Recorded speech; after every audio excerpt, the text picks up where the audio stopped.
Psychoanalysis, the dream we never had.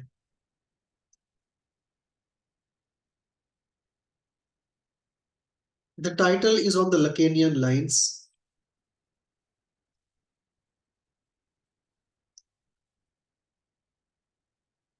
It's an iconoclastic gnome.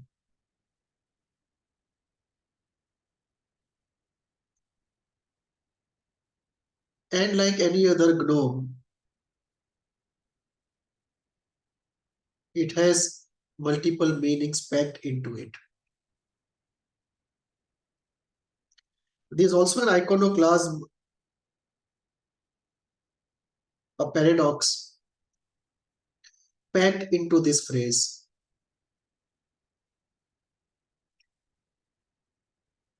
How can we have a dream which we never had? If we never had it, how can it be a dream? Because the dream by definition is something that we see while we are asleep. And if we have not seen it, it cannot be a dream.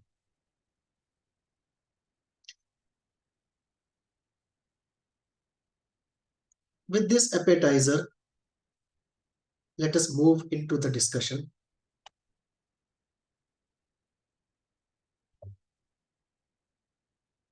The dream we never had.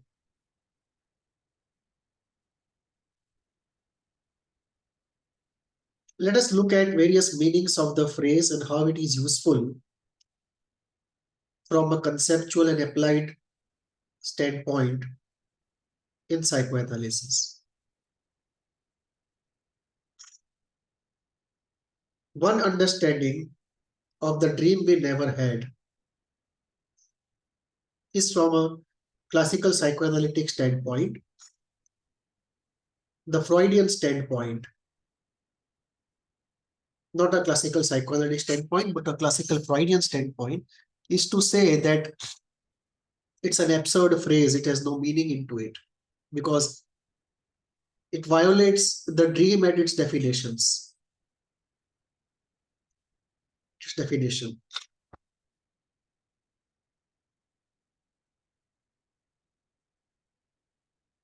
Let me not go there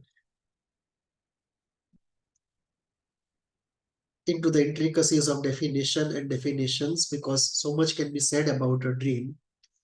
But from a Freudian standpoint, the phrase is absurd because it violates essential logic at its definition, because the dream by definition is something we see while we are asleep. And therefore, if we have not had it, we are not talking of any entity whatsoever called dream. So from a classical Freudian standpoint, the phrase is absurd, but the phrase is not absurd if you move beyond Freud.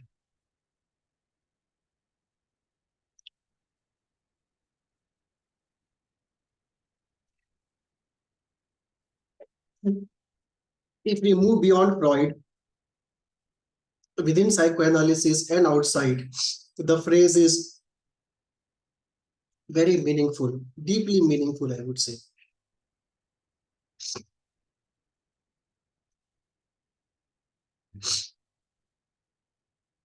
Let us start with a Lacanian reflection on it.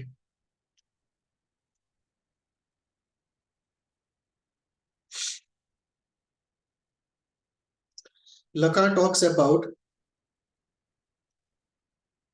a desire, a surreal, omnipotent desire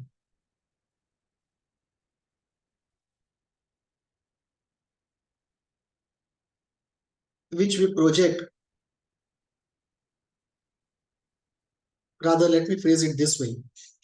There is a surreal quest of the splendid omnipotent, which we project onto our objects of desire. And we believe once upon a time we had that surreal omnipotent object, and we have lost it somewhere. And now we are in search of it. And in that search, we project it onto objects. And the more exotic, more surreal, more idealistic the object is, more is the projection.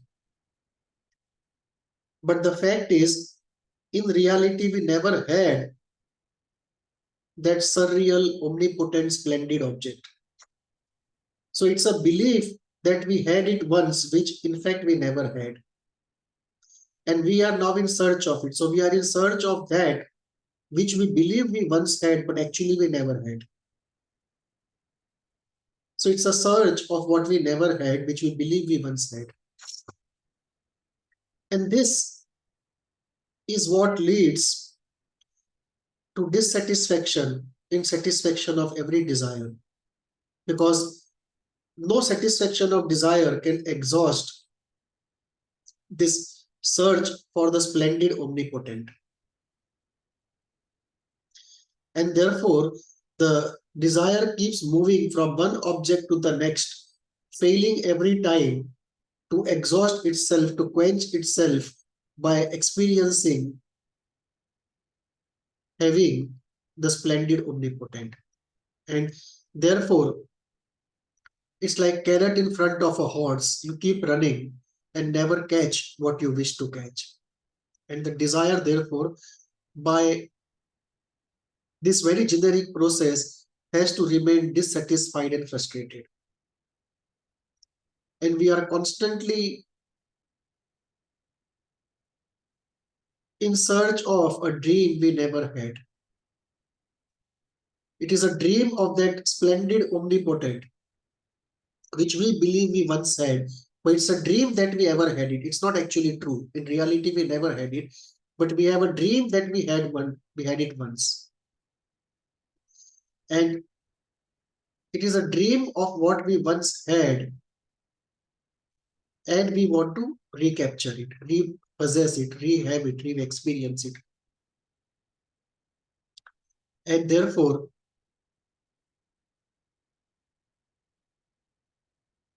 the surreal, splendid, omnipotent object that we are seeking, the experience that we are seeking, is actually a dream. It's a dream object. It does not exist in the real world. And it's also a dream that we once had it because we never had it. So it's a dream we never had. And we believe that we once had it. So one, it's a dream. It's not something real. There's nothing in reality that actually is anything near to the surreal, splendid, omnipotent. So it's a dream that it exists in reality, and some object has that quality to it, that potential to it. So we are therefore in Lacanian sense in search of a dream in the real world, the dream we never had, but we believe we once had. So Lacanian reflection on this paradoxical phrase is loaded with a deep meaning. Coming back to Kleinian Bionian psychoanalysis, dream we never had is the dream which is completely unconscious, what we call unconscious fantasy. Fantasy not spelled with F, but fantasy spelled with PH. So in the Bionian Kleinian framework, we look at two kinds of fantasies, FANTASY and PHANTASY. The PHAN fantasy is a fantasy which is completely unconscious. It's so unconscious that it never even comes up even in our dreams. It's only in deep and long therapy that we realize that we have such a fantasy which is completely unconscious, which has never come up even in our dreams. And this is the dream we never had. It's the unconscious dream which we never had. It's so unconscious.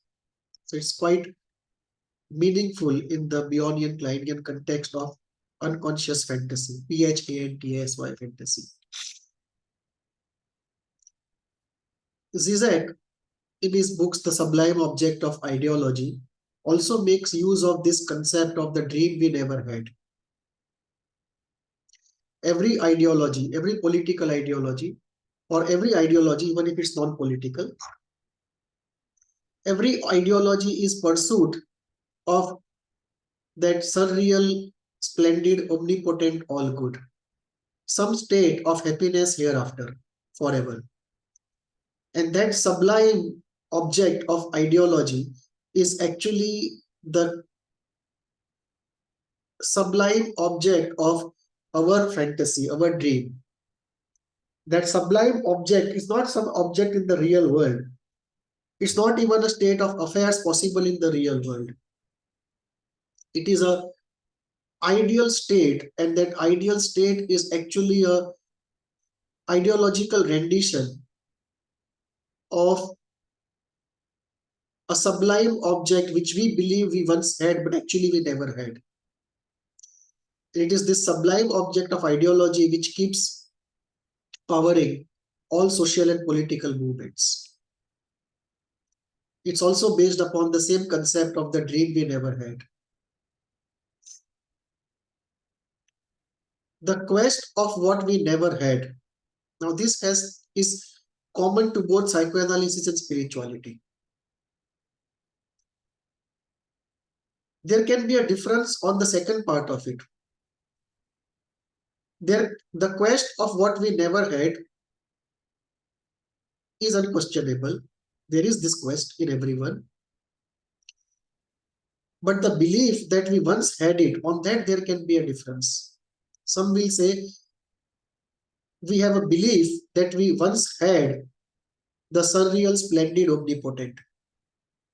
And some will say we don't have that belief, but on quest, there cannot be questions. It's a very obvious thing that there is a quest of the all good omnipotent, either as an object or as an event or as a state of affairs or as a situation in the world or the universe. This is common to both psychoanalysis and spirituality. Spirituality is quite open to it, that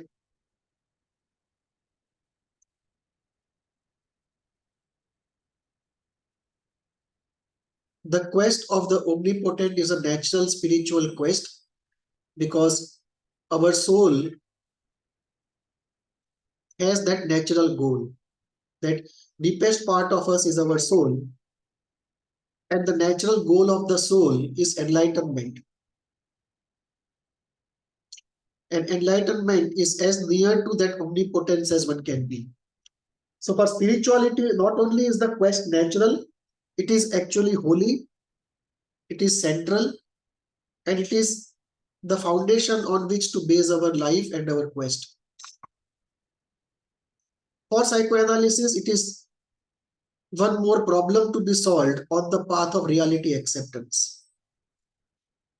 So the approach to dream we never had is quite different in psychoanalysis and spirituality. For psychoanalysis, it's a problem to be solved on our path of reality acceptance. For spirituality, it is a central quest, a holy quest, a foundation to base our life on.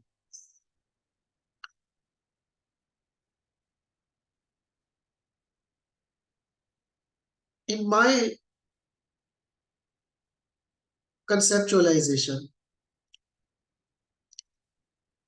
this is central. The dream we never had, the quest of the splendid, surreal, omnipotent is central to human nature, and it's universal.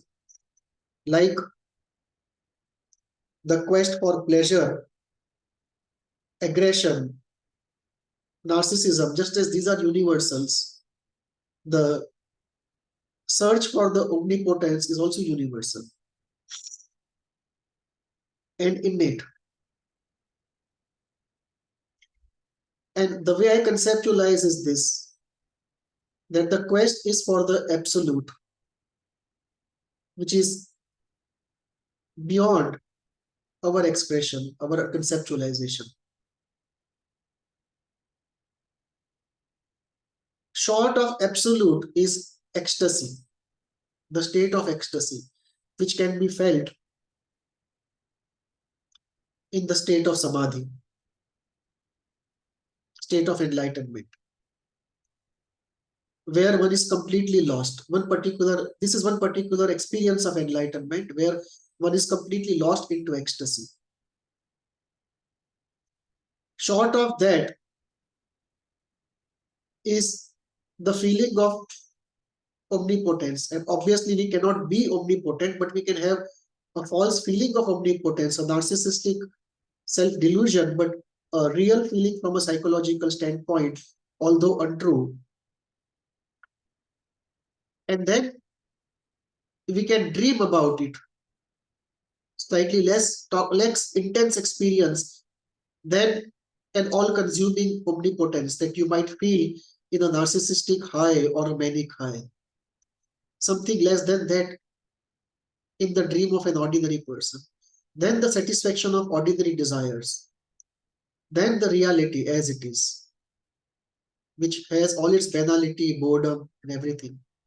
Then the suffering of dissatisfaction of desire, of attacks, and then torture. And this absolute to torture is a continuum on which we are located, and we keep moving from wherever we are towards the absolute. And this is a very important continuum for me to understand human nature and human mind.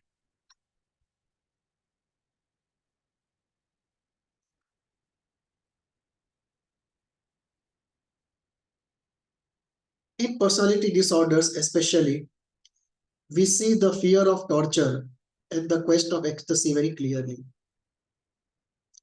Just that we have not been able to conceptualize clearly, deeply enough, widely enough to include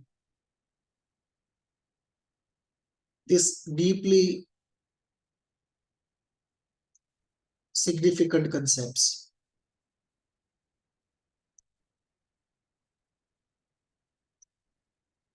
And on this continuum, the dream we never had is all spread out over the absolute and the range of absolute to ecstasy. Also, many times in the state of or quest of omnipotence.